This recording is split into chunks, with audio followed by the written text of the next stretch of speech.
فاقل حجر، اس دوسرے پتھر دے بھی سوٹا مارو، اس سے سوٹا مارا، دعا پتھر ٹوٹا، وچ اتریا پتھر نکل آیا۔ اللہ فرمایا تیسرے پتھر دے بھی سوٹا مارو، تیسرے پتھر دے سوٹا مارا نے تیسرا پتھر ٹوٹا۔ موسیٰ علیہ السلام حیران ہو گئے، تیسرے پتھر دے بھی جالے وچ ساوے رنگ دا کیڑا بیٹھا آئی، ساوے رنگ دا پتا پیا کھاندا آئی۔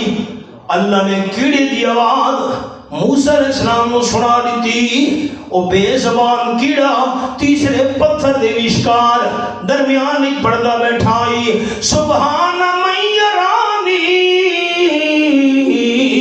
ویعرف مکانی ویسمع کلامی ویرزقنی ولا ینسانی۔